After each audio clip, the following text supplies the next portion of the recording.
दोस्तों, आज मैं जो कहानी आपको सुनाने जा रहा हूँ, वो सिर्फ़ एक हॉरर स्टोरी नहीं है, बल्कि एक ऐसी सच्ची घटना है जिसके बारे में सुनने के बाद आज भी लोग डर जाते हैं और एक ही बात करते हैं। कहते हैं ना, इंसान जब किसी को पाने की जिद कर बैठे ना, तो वो कभी-कभी ऐसे रास्ते पे चल जाता है, जिस पे जा कर के वापस आना पॉसिबल नहीं रहता है। ये जो घटना है इसी के ऊपर है। मध्य प्रदेश के एक छोटे से गाँव में एक तांत्रिक था और एक काला धागा और एक लड़का जो एक लड़की से प्यार करता था। तो आज की कहानी इसी के ऊपर है और ये सच्ची घटने पे है। तो चलिए आज की कहानी शुरू करते हैं। साल 2018 की बात है। अर्जुन नाम का लड़का था जो कि मध्य प्रदेश के एक छोटे से गांव में रहता था। वो गांव के पास के एक छोटे से गांव था, उसमें एक लड़की रहती थी उस गांव में। उसको उसने देखा और देखते ही उसे पसंद आ गई। वो उससे बहुत प्यार करने लगा। हाँ, अर्जुन बहुत मेहनती था, बहुत काम-वाम करता था, सीधा-साधा था, सब उसके बारे में अच्छी बातें करते थे। लेकिन वो उस लड़की ने उसको कभी नोटिस नहीं किया था। अर्जुन उसको मन ही मन प्यार करने लगा। वो उसके सामने जाता था तो थोड़ा घबरा जाता था। जैसे होता है ना कि किसी को पसंद करो तो उसके सामने जाओ तो जाते ही थोड़ा घबराहट सी होती है, तो वो घबरा जाता था। लेकिन एक दिन वो हिम्मत करके उसके पास जाता है और जाके अपने दिल की बात बोल देता है। लेकिन लड़की वहाँ पे साफ मना कर देती है। वो बोलती है, नहीं, मैं तुमको पसंद नहीं करती हूँ। उसके बाद अर्जुन था ना, वो एकदम गुमसुम सा रहने लगा, शांत सा रहने लगा, अकेले जगह पे जाके बैठने लगा, ना किसी से ज़्यादा बात करता था, ना कभी मतलब ज़्यादा हँसता नहीं था, किसी से बात नहीं करता था। तो वो ऐसे रहने लगा। धीरे-धीरे कुछ दिन बीता। कुछ दिन बीतने के बाद उसे पता चला कि गाँव में एक शमशान घाट के बगल में एक तांत्रिक रहता है, जो कि बहुत सारी ऐसी-ऐसी बातें उसके बारे में हुई थी, जो तांत्रिक था उसके बारे में, कि वो बहुत सारे आदमी का मनोकामना पूरा कर देता है, जो चीज़ नहीं होना रहता है वो भी हो जाता है। बहुत सारे ऐसे-ऐसे मतलब केस होता है ना कि गाँव में हल्ला हो रहता है कि ये तांत्रिक है, वो तांत्रिक है, वहाँ पे ये होता है, वो होता है। तो उसके बारे में वो सुना और उसके पास चला गया और जा कर के उसको अपनी सारी बातें बताई कि एक लड़की है, उससे मैं प्यार करता हूँ, पसंद करता हूँ, लेकिन वो मुझे मना करती है, वो बात नहीं करती है। ये सारी बातें बताने के बाद तांत्रिक थोड़ा देर अच्छे से सुना, सुनने के बाद फिर बोलता है, तुम उसे पा सकते हो। तो उसी पे अर्जुन चौंक जाता है और खुश हो जाता है। खुश होकर के बोलता है, कैसे? तभी तांत्रिक बोलता है कि तुम्हें कुछ नहीं करना है, मैं एक धागा दे रहा हूँ, उस धागे को ले जाओ और लड़की के घर के पास जाना और उसके घर के किसी भी कोने में उस काले धागे को रख के वापस आ जाना। तो अगले ही दिन अर्जुन रात में धीरे से पूजा के घर में घुसता है और जस्ट दरवाजे के पास में ही उस धागे को कोने में रख के चला जाता है। पहले दूसरा रात तो अच्छे से गुजरता है, कुछ नहीं हुआ रहता है, एकदम सामान्य रहता है। लेकिन तीसरे दिन के बाद पूजा के व्यवहार एकदम से बदलने लगा। वो चुपचाप रहने लगी, ना किसी से बात करती, ना किसी के साथ हँसती। हाँ, लेकिन ऐसा था कि वो किसी से रात के टाइम पे किसी से बात करती रहती और खिड़की के बाहर देखती रहती। अचानक से हँसने लगती और अचानक से रोने लगती, लेकिन सामने कोई नहीं रहता। और ये भी था कि पूजा इतनी छोटी भी नहीं थी, बड़ी थी, 19-20 साल की हो रही होगी। तो घर के लोग इसके बारे में बहुत सारा चीज़ सोचने लगे कि ऐसा क्यों हो रहा है। तो उसके कई जगह पे दवा-ववा कराए, इलाज भी कराए, लेकिन कहीं कुछ नहीं निकला। ऐसे-ऐसे कुछ दिन निकला। धीरे-धीरे पूजा के व्यवहार और भी चेंज होने लगा। वो और भी ज़्यादा अजीब से व्यवहार करने लगी।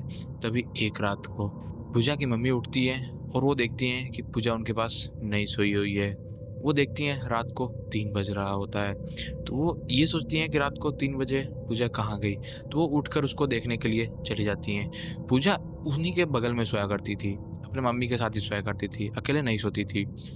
तो उसको देखने के लिए बाहर निकलती हैं। तो जैसे ही बाहर निकलती हैं तो देखती हैं, जो गाँव में होता है ना कि अँगना टाइप का बना देते हैं, जैसे मतलब रूम हो गया, रूम के बाहर निकलने पे एक बड़ा-सा हॉल जैसा रहेगा और चारों तरफ दरवाज़ा रहेगा जो कि रूम रहेगा, कमरा।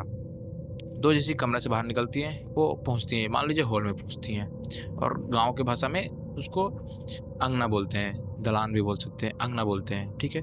तो वो बाहर निकल के देखती हैं, तो वो देखने के बाद चौंक जाती हैं। वो देखती हैं कि पूजा सामने खड़ी है और नीचे मुड़ी करके चुपचाप से किसी को अलग लैंग्वेज में बात कर रही है किसी से। जिससे उनको समझ में नहीं आया कि पूजा इस लैंग्वेज में बात कैसे कर रही है और किससे बात कर रही है। तभी पूजा उनके तरफ देखती है मुड़ी उठा के। पूजा की आँख एकदम पूरी काली रहती है और उसके आँख के अंदर पुतलियाँ जो होती है ना, वो नहीं दिखती रहती है। तभी पूजा की मम्मी एकदम ज़ोर से चीख जाती हैं, एकदम चिल्लाने लगती हैं। तभी पूजा बेहोश होकर के वहीं पे गिर जाती है और घर के अंदर जो भी लोग रहते हैं वो बाहर आते हैं, पूजा को उठा के ले जाते हैं, बेड पे सुलाते हैं। सुबह उठते हैं, पूजा से पूछा जाता है। पूजा को कुछ याद नहीं रहता है कि रात को आखिर उसके साथ क्या हुआ। ऐसे 2-3 दिन निकला, पूजा की हालत और ख़राब होने लगी। लोगों ने आस-पास बात करने लगे, एक दूसरे से बात करने लगे। पूजा का हालत इतना ख़राब हो चुका था कि वो धीरे-धीरे दिन पे दिन उसकी आँखें काले पड़ने लगे, वो अजीब से बर्ताव करने लगी। मतलब किसी से भी बात करने लगती थी, हँसने लगती थी, कोई वहाँ पे नहीं रहता था, फिर भी ऐसे होने लगा। तो जो उसके घरवाले थे, वो काफ़ी डरने लगे। वो बहुत सारे लोगों से बात करने लगे, पूछने लगे, अलग-अलग जगह पे और इलाज कराने लगे, लेकिन कहीं पे कुछ नहीं निकलता था।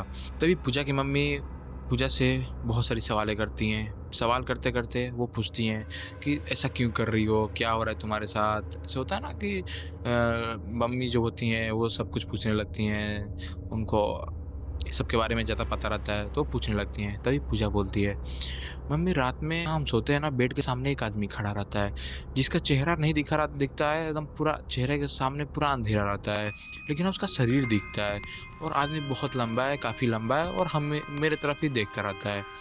ये चीज़ सुनने के बाद पूजा की मम्मी एकदम डर सी गई।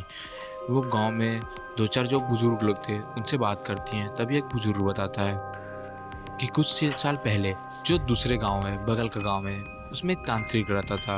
वो तांत्रिक बहुत सारे ऐसे विद्या जानता था और इसी सब के चक्कर में पड़ा रहता था, यही सब करता था, जैसे काला जादू, झाड़ फूँक यही करता था। लेकिन एक दिन किसी तरह उसका मौत हो गया और मौत का कारण था काला धागा, जो कि वो तांत्रिक कैसे मरा, कहाँ गया, किसी को नहीं पता चला। बस लोगों को काला धागा दिखा और वो काला धागा बहुत लोगों की ज़िंदगी बर्बाद कर रखी थी। वो आदमी बताया कि बहुत सारे ऐसे-ऐसे केस हैं जिसमें वो काला धागा शामिल है और बहुत सारी औरतें, लड़कियाँ, लड़के गायब हो चुके हैं। ये चीज़ सुनने के बाद पूजा की मम्मी और डर जाती हैं। वो आस-पास पता करती हैं और पता करने के बाद सबको याद आता है कि जो सामने कब्रिस्तान था गाँव के बगल में, उस कब्रिस्तान में जो तांत्रिक रहता था, उसके पास चला जाए। सारे लोग निकल के उस तांत्रिक के पास जाते हैं। वहाँ पे वो तांत्रिक बैठा रहता है और उसकी आँखें अजीब तरीके से एकदम लाल थी और वो इनके तरफ देखकर अजीब-सी मुस्कान में मुस्कुरा हो रहा होता है। उसकी मुस्कुराहट ऐसी थी जिसको देखने के बाद सारे लोग डर से गए। तभी वो तांत्रिक बोलता है, ये जो हो गया है ना, ये मेरे बस का भी नहीं है और वो फिर से वापस आ गया है। अब वो नहीं छोड़ेगा और अपने साथ ले जाएगा। ये चीज़ सुनने के बाद सारे लोग एकदम डर से जाते हैं। तभी अचानक से वो तांत्रिक गायब हो जाता है, किधर भी नहीं दिखता है। लोगों ने उससे ढूँढने की बहुत सारी कोशिश की। ये सब होने के बाद पूजा के बर्ताव और चेंज हो गई।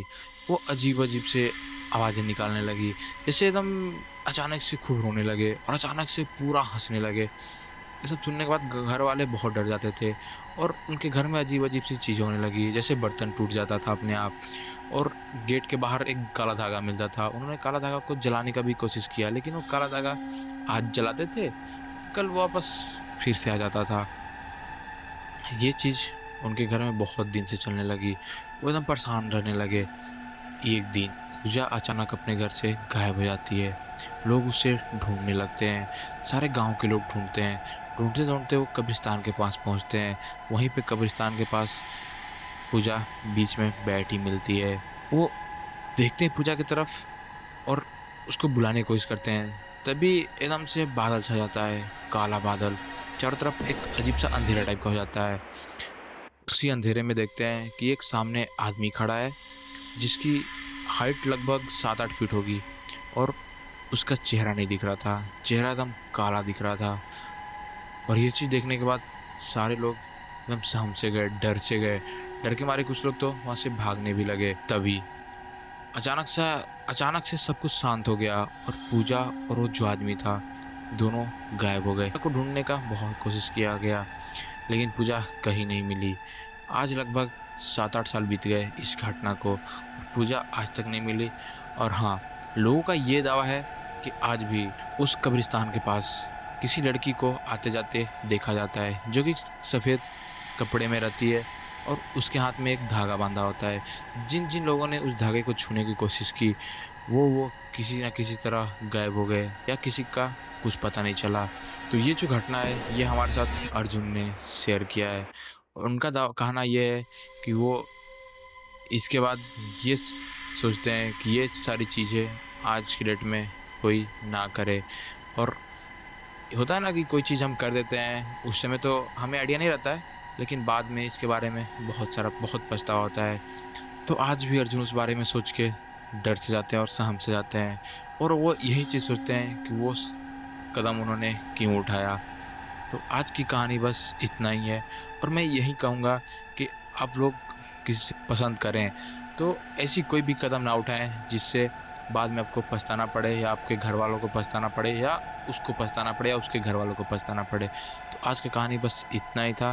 तो मिलते हैं किसी नेक्स्ट वीडियो में।